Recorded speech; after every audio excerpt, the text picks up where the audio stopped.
Bismillahirrahmanirrahim. Alhamdulillahirabbil alamin. Wassalatu wassalamu ala asyrafil anbiya wal mursalin Sayyidina Maulana Muhammadin wa ala alihi wa sahbihi ajma'in.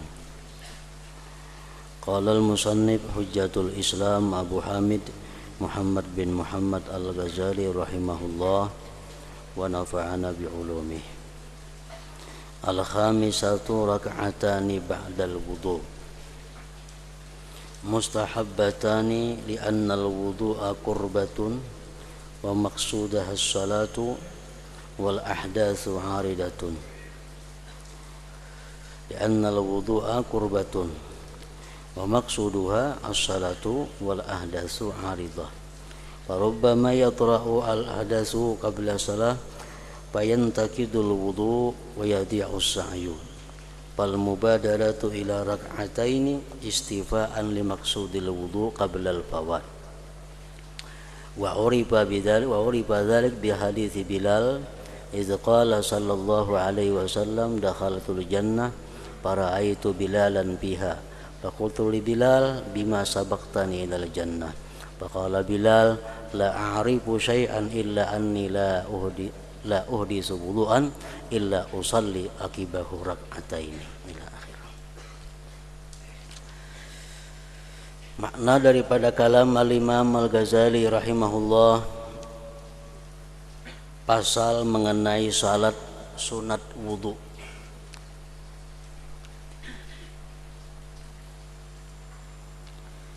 Salat 2 rakaat setelah wudu itu disunatkan.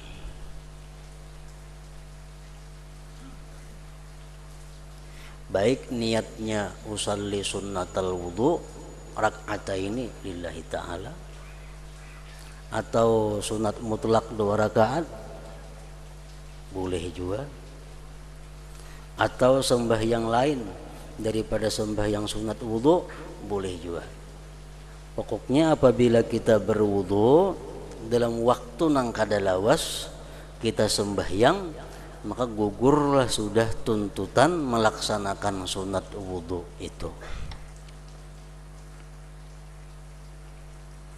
Nah, tetapi kalau kita bernazar untuk melaksanakan sunat wudu, nah itu mau kada mau niatnya mesti usalli sunnatal wudu rak'ataini lillahi ta'ala.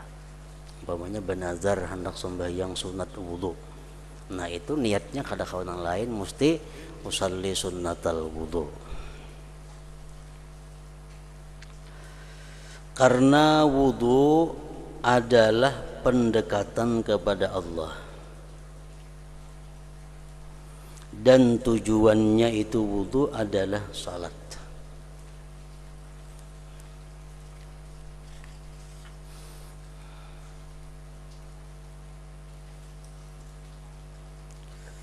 Sedangkan hadas pembatal wudu artinya, sedangkan hadas adalah perkara yang datang kemudian. Maka kadang-kadang hadas itu datang sebelum salat, maka wudu menjadi rusak batal dan sia-sialah usaha itu. Jadi hendaknya begitu kita selesai berwudu, berpakaian sunat wudu dulu digawi supaya tujuan wudu itu kasampaian, karena wudu tujuannya untuk salat. Kalau kita berwudu sembahyangnya lagi setengah jam umpamanya atau lagi sejam, barangkali batal di tengah itu, nah sia-sia wudu. Sagenang apa wudu? Wudu hanya wasilah perantara untuk sembahyang. Nah, supaya jangan sia-sia, tuntung berwudu, berpakaian, tutup aurat, hadap kiblat, sembahyang sunat wudu.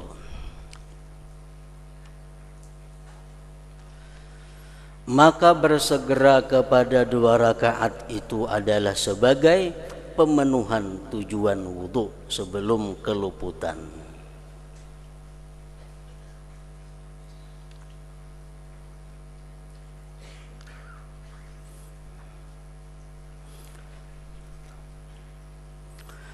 Jadi waktunya sunat wudhu itu begitu selesai berwudhu, pakaian, tuntung, sembahyang sunat wudhu. Nah itu yang paling mu'tamad, yang paling kuat.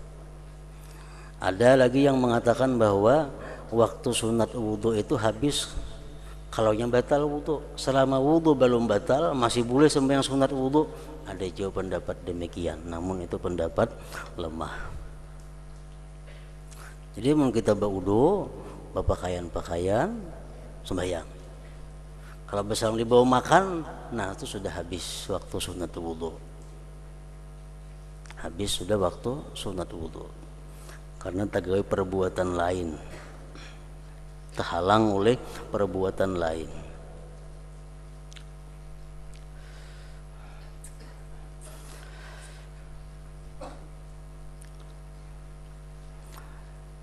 Jadi sembahyang sunat wudhu itu 2 rakaat.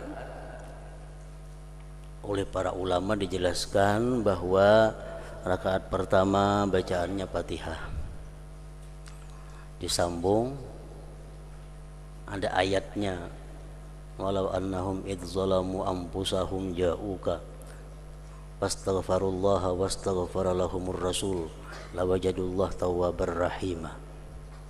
Itu kada hafal kuliah gantiannya.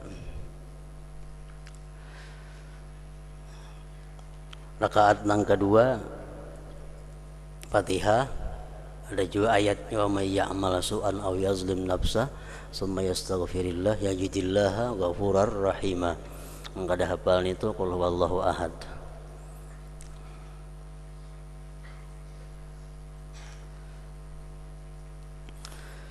Nah, andai kata kita berwudu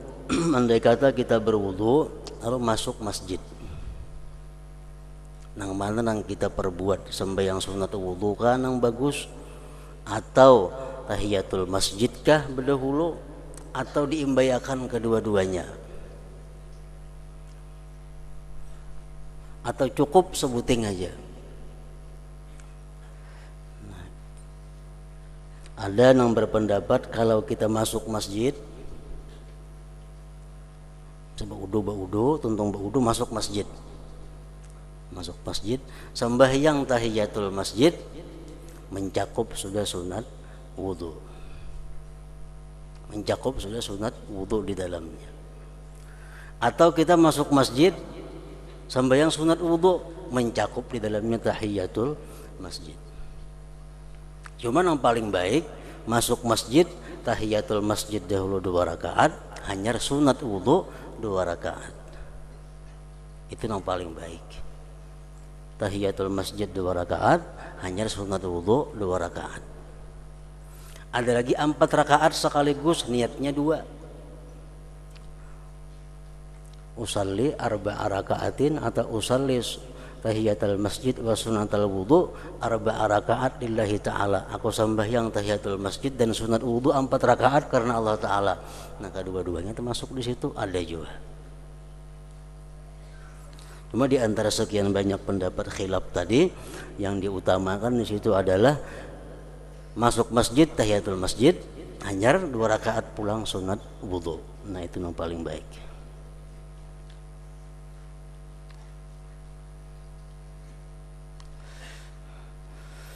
Maka bersegera kepada 2 rakaat itu adalah sebagai pemenuhan tujuan wudu sebelum keluputan, di mana hal itu diketahui dengan hadis Bilal, karena Nabi SAW bersabda, dakhaltul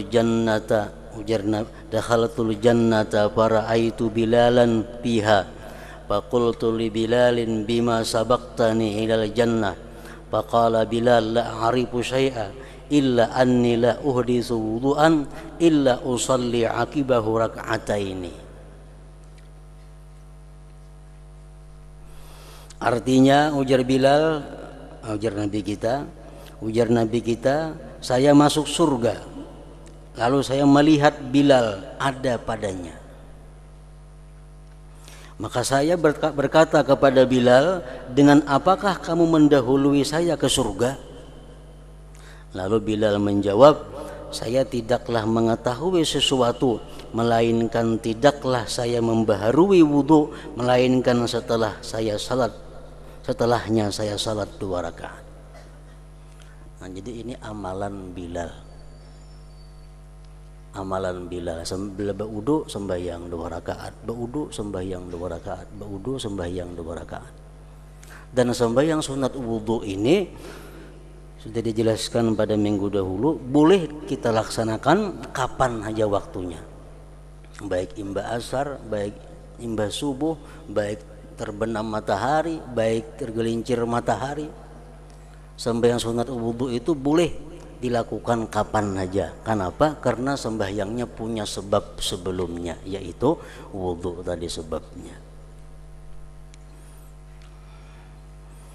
Nah, jadi amaliyah Bilal yang menunjul adalah bahwa si Bilal ini bila mana dia berwudu pasti sembahyang sunat wudu 2 rakaat.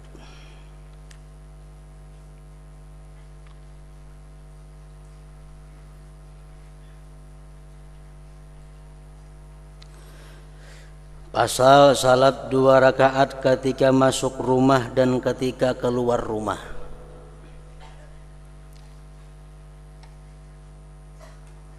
Disunatakan juga sembahyang 2 rakaat ketika masuk rumah dan ketika hendak keluar dari rumah. Ini amunnya meninggalkan rumah nang lawas. Arti pengertian lawas itu bukan nang tiap jam terus naik, kada bisukan misal ke toko, ke pasar, ke kabun, kena kamarian pajang bulik. Nah itu. Jadi bisukan sebelum keluar rumah sembahyang 2 rakaat, hanya turun pada rumah.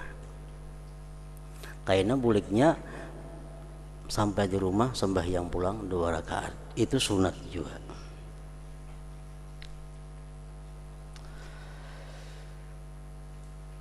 Abu Hurairah radhiyallahu anhu meriwayatkan dengan berkata, telah bersabda Rasulullah sallallahu alaihi wasallam, "Idza kharajta min manzilika fasalli rak'ataini yamna'anika makhrajas su, wa idza dakhalta ila manzilika fasalli rak'ataini yamna'anika madkhalas su." Artinya apabila kamu keluar dari rumahmu maka salatlah 2 rakaat. Ini salatnya mutlak saja. Usalli raka'atain lillahi ta'ala. Maka salatlah 2 rakaat.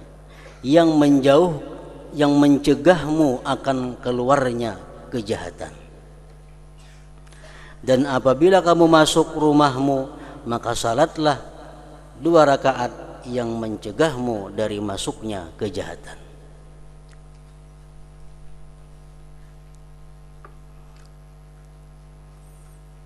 Sembahyang nang apakah? Asal sembahyang. Masuk rumah sembahyang, keluar rumah sebelumnya sembahyang. Misalnya masuk rumah kamarian imba asar, berwudu, tuntung berwudu, sembahyang 2 rakaat. Sembahyang sunat wudu iya juga ngarannya, sembahyang masuk ke dalam rumah tak masuk juga.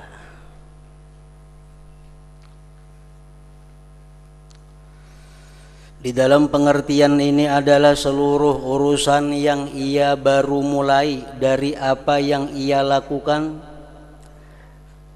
Di dalam pengertian ini adalah seluruh urusan yang ia baru mulai dari apa yang ia lakukan. Oleh karena itu terdapat 2 rakaat ketika ihram. Orang hendak berihram, usalli sunatal ihram raka'ataini lillahi ta'ala. Aku sembahyang sunat ihram 2 rakaat karena Allah Ta'ala. Hanya berniat nawaitul umrah misal wa ahram tu biha lillahi ta'ala. 2 rakaat ketika mulai bepergian. Orang hendak musafir, sunat juga sembahyang, sunat safar. Dan 2 rakaat ketika kembali dari perjalanan dari musafir, ya ini di dalam masjid sebelum masuk rumah. Orang datang musafir jauh itu sebelum masuk rumah disunatkan singgah dulu di masjid sembahyang 2 rakaat. Seluruhnya itu maksur datang dari perbuatan Rasulullah sallallahu alaihi wasallam.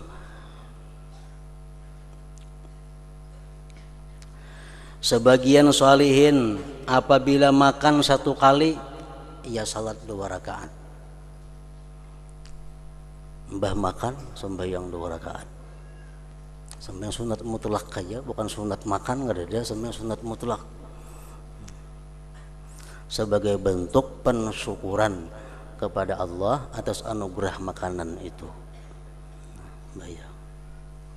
Tapi orang makannya sekali sehari aja juga. Kita makan 4-5 kali sehari. Sebagian sholihin apabila makan satu kali ia salat 2 rakaat, dan apabila minum sekali maka ia salat 2 rakaat. Demikian juga dalam setiap urusan yang diperbuatnya. Dan permulaan segala urusan sayogianya untuk diambil berkah padanya dan ingat kepada Allah Azza wa Jal, dan itu atas 3 tingkatan. Sebelum kita berurusan, sebelum melakukan sesuatu untuk mengambil berkah, kita disuruh ingat kepada Allah.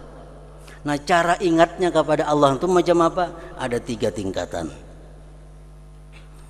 Pertama, sebagiannya berulang berkali-kali seperti makan dan minum, maka padanya dimulai dengan nama Allah Azza wa Jalla, itu sudah cukup. Makan supaya dapat berkah apa yang dimakan, bismillahirrahmanirrahim. Minum supaya dapat berkah apa yang diminum, bismillahirrahmanirrahim. Karena itu berulang kali. Nabi SAW bersabda, kullu amrin dzibalin la yubda'u bihi bismillahirrahmanirrahim bahwa abtar. Artinya setiap urusan yang baik penting yang padanya tidak dimulai dengan bismillahirrahmanirrahim, maka itu terputus, kurang barakah. Nang disuruh mengucap bismillahirrahmanirrahim itu kita memulai satu urusan, satu perkara yang dianggap penting. Macam ambil ratik, membuang sampah, itu ada perlu bismillah, karena itu bukan zibalin, bukan perkara yang dianggap zibalin.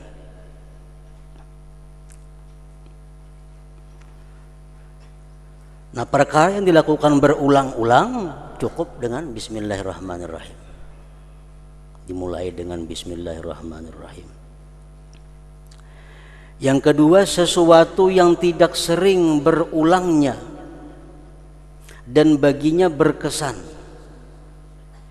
Ada sesuatu yang kada rancak terjadi, yang kada sering terjadi, tapi baginya berkesan. Seperti akad nikah, memulai nasihat dan musyawarah rapat, maka disunnatkan padanya untuk memulai dengan memuji Allah.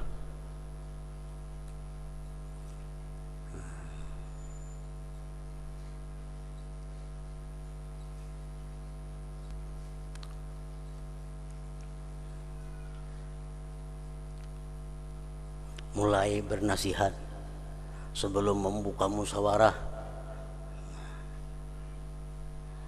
itu dimulai mukaddimahnya dengan alhamdulillah.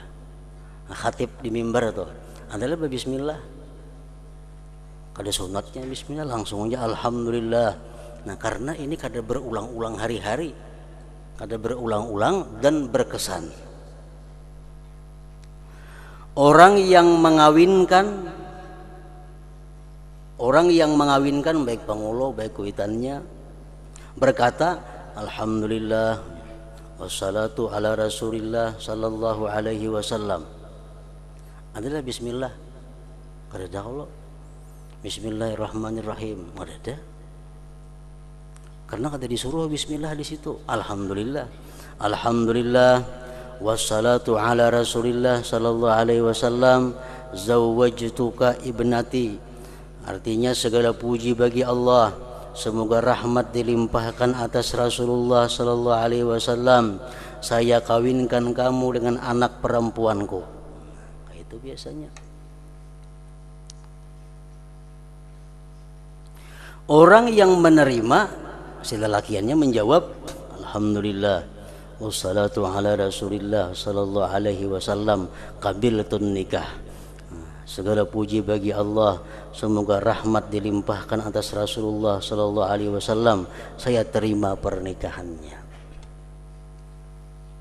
Nah, cuma rancak kita pengulo aja, alhamdulillah itu lakiannya ada. Padahal disuruh juga.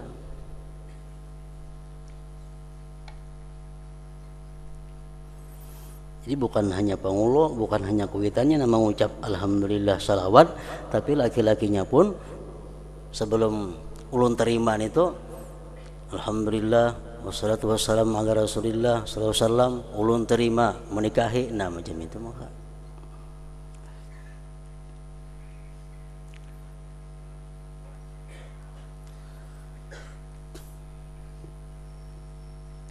Jadi di situ diambil paham, diambil pengertian.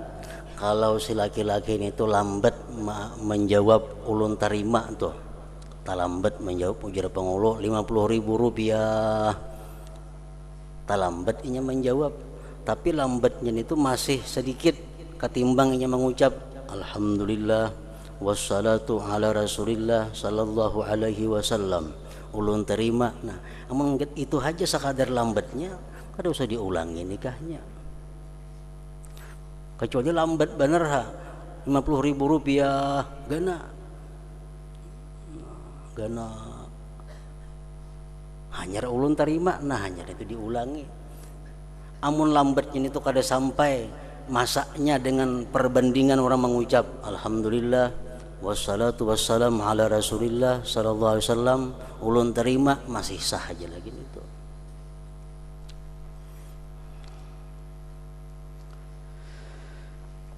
Nah, jadi untuk memulai akad nikah atau menjawab nikah itu kada dianjurkan mengucap bismillahirrahmanirrahim, tapi disuruh memuji alhamdulillah, salawat atas Rasulullah.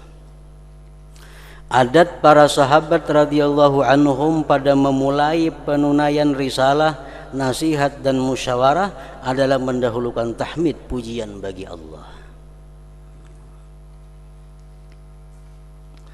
Yang ketiga, sesuatu yang tidak berulang dan apabila terjadi maka terus menerus dan ia mungkin mengalaminya, seperti bepergian, hendak musafir tadi,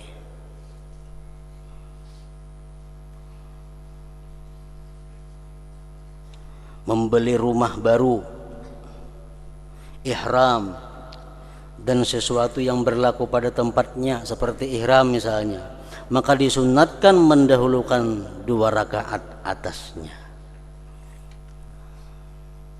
Rumah hanyar, sembahyang 2 rakaat. Hendak musafir, sembahyang 2 rakaat. Serendah-rendahnya keluar dari rumah dan masuk kepadanya, karena itu jenis perjalanan yang dekat. Hendak keluar rumah disunatkan juga sembahyang 2 rakaat, masuk rumah pun disunatkan sembahyang 2 rakaat. Pasal salat sunat istikharah, barang siapa yang bermaksud dengan sesuatu urusan dan ia tidak mengetahui akibatnya dan tidak tahu bahwa kebaikan itu pada meninggalkannya atau dalam maju kepadanya, maka Rasulullah sallallahu alaihi wasallam memerintahnya untuk salat 2 rakaat. Yang pada rakaat pertama ia membaca Fatihatul Kitab dan Qul ya ayyuhal kafirun, dan pada rakaat kedua Al-Fatihah dan Qul huwallahu ahad. Ini 2 perkara atau lebih nang kita kada kau memutuskan nang mana nang lebih baik atau nang mana akibatnya yang terbaik. Kalau sudah jelas baik sebuting daripada sebutingnya, kan perlu istikharah lagi.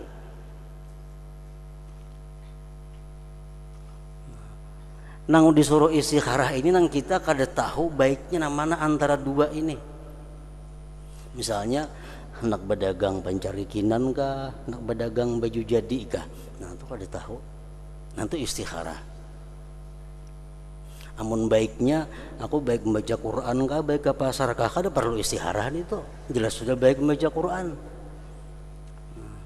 Atau sekolah umum kah, ke sekolah agama kah, mana baiknya, kada perlu istikharah itu.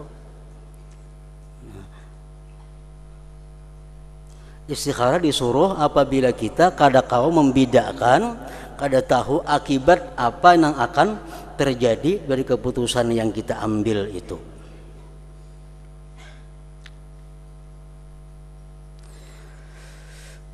Maka Rasulullah Shallallahu Alaihi Wasallam memerintahnya untuk salat 2 rakaat, yang pada rakaat pertama ia membaca Fatihatul Kitab dan Qul ya ayyuhal kafirun, dan pada rakaat kedua Al-Fatihah dan Qul huwallahu ahad.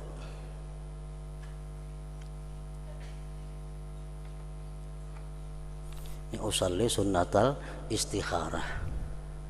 Usalli sunnatal istikharah raka'ataini lillahi ta'ala. Allahu akbar. Tuntung apabila ia telah selesai maka ia berdoa dengan mengucapkan Allahumma inni astakhiruka bi'ilmik wa astaqdiruka biqudratik wa as'aluka min fadlikal azim fa innaka taqdiru wa la aqdir wa ta'lamu wa la a'lamu wa anta 'allamul ghuyub. Allahumma in kunta ta'lamu anna hadzal amra khairun li fi dini wa dunyaya wa aqibati amri wa ajilihi wa ajilihi faqdurhu li wa barik li fihi thumma yassirhu li. Wa in kunta ta'lamu anna hadzal amra syarrun li fi dini wa dunyaya wa aqibati amri wa ajilihi wa ajilihi fasrifni anhu wasrifhu anni waqdur li al khaira aina makana innaka ala kulli syai'in qadir. Itu doanya. Artinya, ya Allah, sesungguhnya saya mohon kepadamu untuk dipilihkan dengan ilmu-Mu. Saya mohon diberi kekuasaan dengan kekuasaan-Mu, dan saya mohon kepadamu anugerah-Mu yang besar, karena sesungguhnya Engkau maha kuasa dan saya tidak kuasa, dan Engkau maha mengetahui sedangkan saya tidak tahu, dan Engkau adalah zat yang maha mengetahui apa-apa yang gaib. Ya Allah, jika Engkau mengetahui bahwa urusan ini baik bagiku pada agamaku, duniaku, kesudahan urusanku, kesegeraannya dan nantinya dunia dan akhiratnya, maka kuasakanlah sesuatu itu bagiku dan berkahilah bagiku padanya, kemudian mudahkanlah urusan itu bagiku. Dan jika Engkau mengetahui bahwa urusan itu buruk bagiku dalam agamaku, duniaku, kesudahan urusanku, kesegeraan dan nantinya dunia dan akhiratnya, maka palingkanlah aku daripadanya dan palingkanlah ia daripadaku, dan kuasakanlah kebaikan bagiku dimanapun kebaikan itu berada. Sesungguhnya Engkau maha kuasa atas segala sesuatu. Nah, imbah itu tuntung baca doa nang mana timbul di hati kita geritik A misalnya, nah itu nang kita ambil, atau B nang kita ambil. Tuntung baca doa ini masih kadiri juga kesimpulan lagi, disuruh pulang istikharah, ulangi, baca pulang doanya, kadiri juga kesimpulannya lagi istikharah sampai ada kesimpulannya. Kada disuruh kita bercabut tuh kada diajarkan. Cabut lut sesuai diandak, iya lawan tidak, dibuat dalam botol kayaknya betuntong sembahyang, baca doa dikuncang, digugurakan sebuting tidak umpamanya. Nah itu kada disuruh, kada ada peraturan macam itu. Nang ada cuma disuruh kita menakuni hati kita. Bila hati kita kadang kau menjawab, ulangi pulang sampai beberapa kali istikharahnya. Diriwayatkan oleh Jabir bin Abdullah, ia berkata Rasulullah sallallahu alaihi wasallam mengajarkan istikharah dalam seluruh urusan sebagaimana beliau mengajarkan surah dari Al-Qur'an kepada kami. Rasulullah sallallahu alaihi wasallam bersabda, "Idza hamma ahadukum bi amrin falyusalli rak'ataini summa liyusammil amra wa yad'uhu bima dzakarnahu." Artinya, apabila salah seorang di antaramu bermaksud pada sesuatu urusan, maka hendaklah ia salat 2 rakaat. Kemudian ia sebutkan urusan itu dan berdoa dengan apa yang telah kami sebutkan tadi.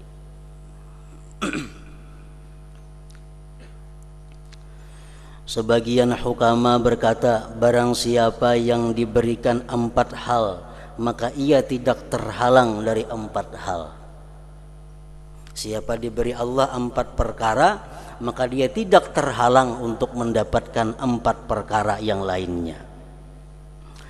Barang siapa yang diberikan syukur, maka ia tidak terhalang dari tambahan nikmat Allah Ta'ala.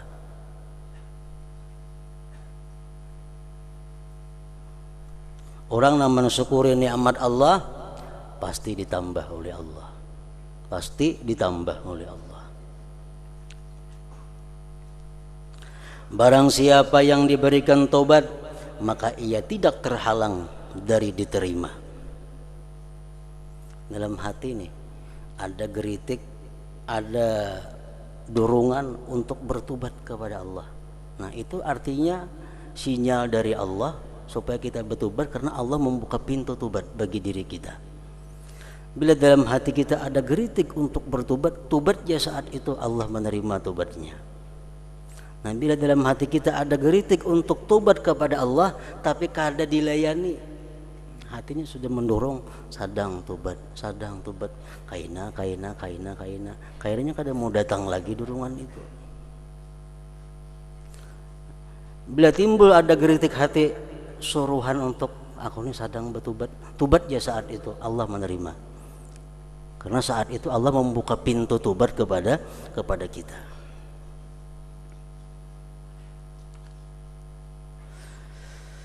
Barang siapa yang diberikan istikharah, maka ia tidak terhalang dari yang terpilih. Bila orang menggawe sembahyang istikharah, pasti dapat pilihan yang terbaik.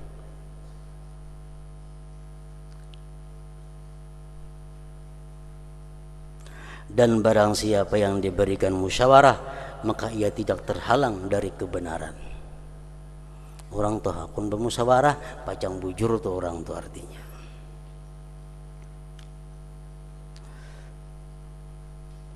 Pasal salat hajat. Barang siapa yang disempitkan oleh sesuatu urusan dan keperluan dalam kebaikan agama dan dunianya, mendesak sampai suatu urusan yang sulit atasnya, maka hendaklah ia mengerjakan salat ini, salat hajat.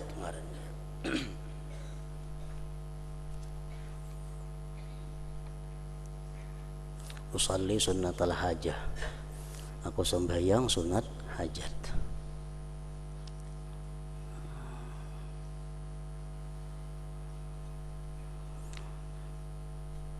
Jadi sembahyang sunat hajat ini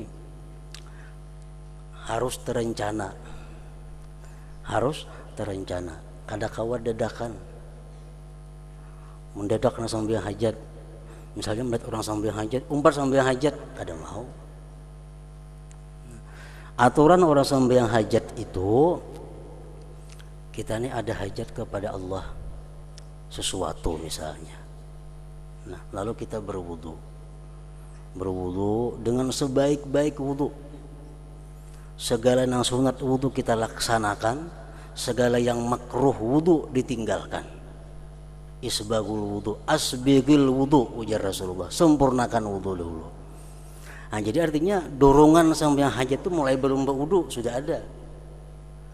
Mulai belum berwudu, Anda hendak sesuatu yang sulit dicapai, berwudu dengan wudu yang sebaik-baiknya. Tuntung berwudu, sembahyang, sunat hajat tadi. Nah, sunat hajat ini ada ratusan macam. Ada yang datang dari Rasulullah, ada yang dari sahabat, ada yang dari tabi'in, ada yang dari ulama, macam-macam cara sembahyang hajat sesuai dengan pengalaman mereka tentang mujarabnya itu salat hajat.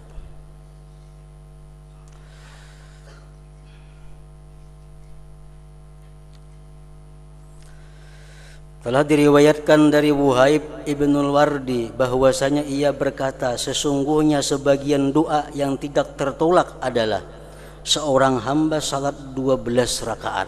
Nah, sambil hajatnya 12 rakaat, 2. Pada setiap rakaat ia membaca Ummul Kitab, ayat kursi dan qul huwallahu ahad. Ke-12 rakaatnya macam itu. Apabila ia telah selesai maka ia bersungkur sujud, kemudian membaca.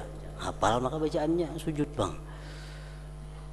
Subhanalladzi labisa al-izza wa qala bihi subhanalladzi ta'attaba bil majdi wa takarrama bihi subhanalladzi ahsa kulla syai'in bi ilmihi subhanalladzi la yanbaghi tasbihu illa lah subhanalladzi fadli wal dzil manni wal fadli subhanalladzi izzi wal karam subhanalladzi tawli as'aluka bima agadil izzi min arsyika wa muntahar rahmati min kitabika wa bismikal a'zam wa jaddikal a'la wa kalimatika tammatil ammah allati la yujawizuhunna barrun wala fajir an tusalli ala Muhammad wa ala ali Muhammad. Nah, artinya maha suci zat yang mengenakan kemuliaan dan menyatakan dengannya. Maha suci zat yang berpakaian dengan kemuliaan dan menjadi mulia dengannya. Maha suci zat yang menghitung segala sesuatu dengan ilmunya. Maha suci zat yang tidak seyogianya tasbih pemahasucian kecuali baginya. Maha suci zat yang mempunyai pemberian dan anugerah. Maha suci zat yang memiliki kemuliaan dan kemurahan. Maha suci zat yang memiliki kekuasaan. Saya mohon kepadamu dengan tempat ikatan kemuliaan dari arasmu, puncak rahmat dan dari kitabmu, dan dengan namamu yang maha agung dan keagunganmu yang maha tinggi, dan kalimat-kalimatmu yang sempurna dan umum, yang tidak dilampaui oleh orang yang baik dan orang yang keji, agar engkau memberikan rahmat atas Muhammad dan keluarga Muhammad. Kemudian ia memohon hajatnya yang tidak ada kemaksiatan padanya, maka insya Allah Azza wa Jal dikabulkan permohonannya. Nah, ini sampai sunat hajat menurut riwayat Wuhaib ibnul Wardi.